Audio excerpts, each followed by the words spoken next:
Hi, everybody. Thank you for joining me once again for Get Your Money Right with Yvonne. I'm Yvonne. If you are looking for the place to help you save for retirement, you are indeed in the correct place. So, first of all, we want to start these the way we always do by me asking you, how are you doing? How are you faring? How is it going? Happy New Year to all of you. And when I say that, does that fill you with excitement for new possibilities?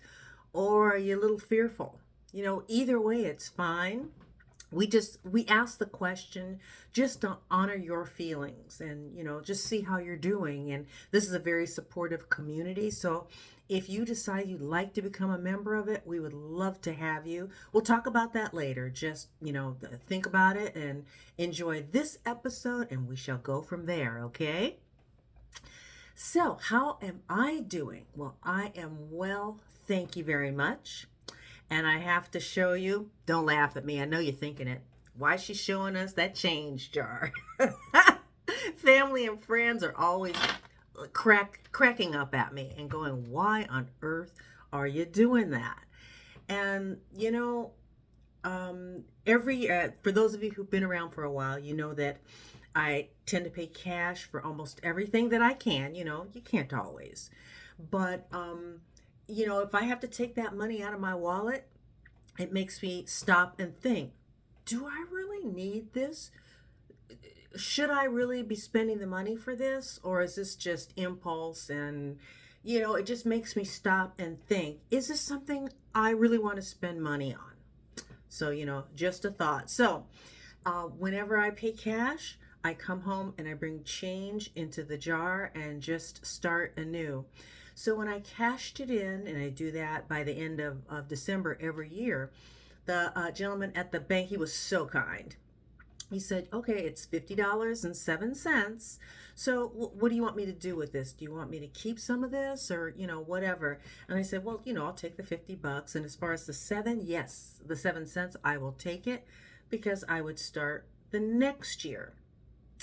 And it since so many people laughed at me because of the change, I go, wait, what is it that makes me do this? Because I haven't always saved change. I figure maybe 10 years ago, 2016, something like that, whenever I paid cash for something, I would just put it in a bucket. And it kind of evolved. So, I was putting it in just some little container, whatever. And then maybe a year or two after that, I bought this container where it keeps track every single time I put money in it. So right now we're at about $1.68, I believe it is, in the new year. And sometimes, do you ever ask yourself or think to yourself, why am I doing this? What's the psychology behind my actions? And I just kind of sat and I thought about it and go, every year, December or January, somewhere in that time frame, I will always go into my 401k and just see how it's going, how much is there, all these different things. Am I saving enough? I mean, am I on track essentially for when I retire? And it kind of clicked. Okay, this whole business of looking at my money, looking at my finances, looking to make sure that I was okay, the two are kind of the same, right? So I'm not really terribly concerned about it. So many people go, okay, they're in their 40s, their 50s, whatever it happens to be. And they're like, I've saved nothing. And I go, okay, well, it's something to be concerned about. Don't freak out because most people go, I've saved nothing. What am I going to do? So you're going to want to pay attention and start from somewhere. See, it doesn't matter how much you start with, but that you start. Okay, that is the main thing right there. Start.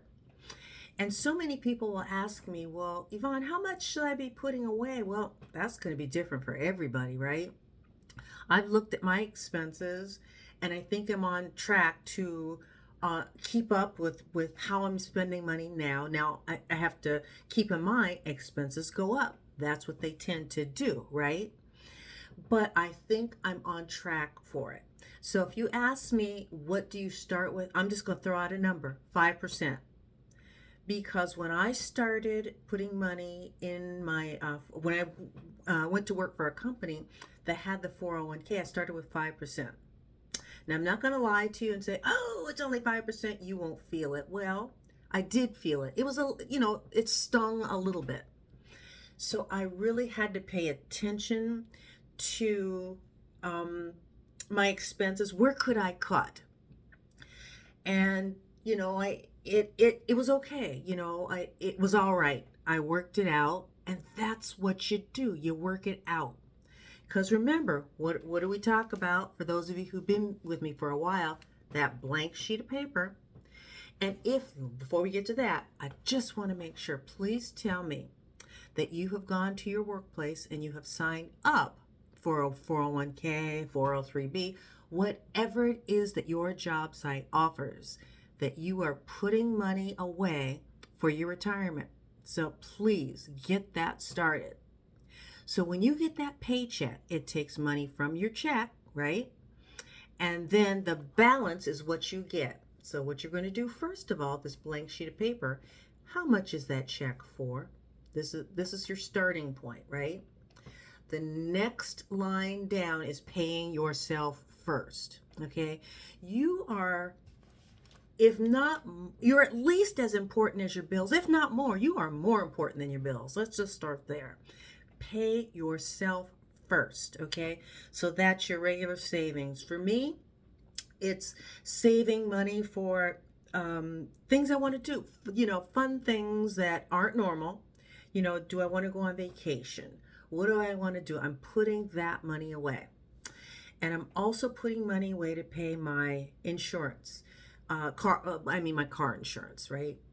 I pay it every 6 months, and I do that because it's cheaper, number one, and I don't have to worry about it. It's just over and done. So I put that money away.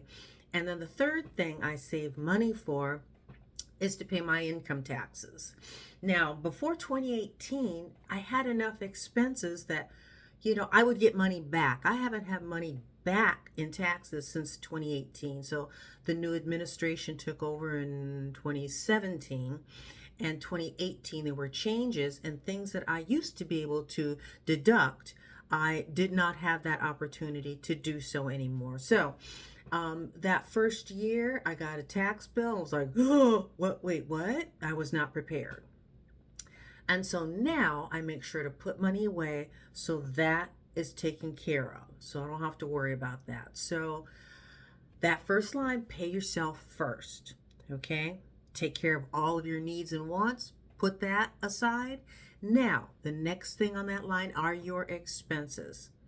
And if you find that there is a shortfall, and it's possible, things change, expenses change, then you're going to look at those expenses and go, where can I make adjustments? And for me, last year when I got the bill for the automobiles, and it was going up and up and up every year until I was like, okay, this is pushing. I can't do this. I can't come up with the money anymore. So then I went out and looked for some other ways to get insurance for our vehicles and have it be less expensive. So it's right. It's going to change. I know things are not stagnant, and what's a great deal now, 5 years from now, is going to be like, maybe I should look around for other options. And that's what we're going to do. That's what everybody is going to have to do, right? But just keep in mind, you got to take care of today, and you have to look out for tomorrow. And we've talked about that balancing act, okay?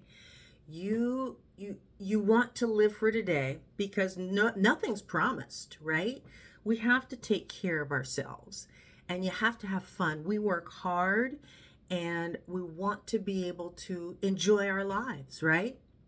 But you don't want to be in your 70s one day and go, okay, I have no cash. I've saved nothing. So there's that balancing act. And I feel fortunate because when I was coming up, I had access to a pension. and access to Social Security. We'll all have Social Security in some form, but not everybody has a pension. I was probably one of the last remaining ones to get a pension, and I'm very, very grateful for it. And there are still some pensions out there. It's just not prevalent. And so when I could, I started putting money away in a 401k. And the job that first allowed me to do it was in the early 2000s. I can't remember exactly when. But then I was kind of wondering, well, how long have 401ks been around? And I was shocked. More than 45 years. Not every employer had access to them or wanted to be bothered with them. I don't know what the delay was, but I didn't have access to that in, what they say, they came out in 1978, I think it was. So, now that we have them, take advantage of them. Put that money away. Save some for your future. Like I said, start at 5% now. To make sure that you're taking care of yourself, you're going to have to up that over time. But at least start. Whatever you do, please make sure to do that. Because, I'm looking at my grandmother and my great aunts and uncles. I remember as a child watching them. They were retired. And I didn't know. Now that I do know how much they were getting from Social Security and small pensions, I was horrified because it couldn't possibly be enough to take care of their needs. They dealt with it, but let's just say that there were definitely shortfalls and they hadn't planned for them. So whatever you do, make sure to take care of that. And I started these shows out because nobody ever really talked to me about money. I will look at articles from multimillionaire money managers, and there is nothing wrong with being a multimillionaire. We'd all like to be one if we could, right? But it's just not going to happen for us. And I remember some of the strategies that they were talking about, and it was helpful information. But when you tell a middle income earner, such as myself, probably you as well, that you shouldn't be putting money away for retirement until you've paid off all your debts, you are essentially saying to us, we're never going to retire because we're always going to have debt to some extent, right? And I just knew that I needed to protect myself. I needed to find a way to find that balance between the today and the tomorrow. And that's what I've done. That's what I'm working on. And that's what I'm hoping I'm helping you to see as well. So something for you to think about, okay? And like I said, this is a very supportive community. And if you would like to become a member of it, we would love to have you. So, you see where it says subscribe there? Just click that button and follow the prompt. And just so you know, I will never charge you for this information. Like I said, I always wanted somebody to talk to who could talk to me in my own language. So think about it. If you'd like to, completely free.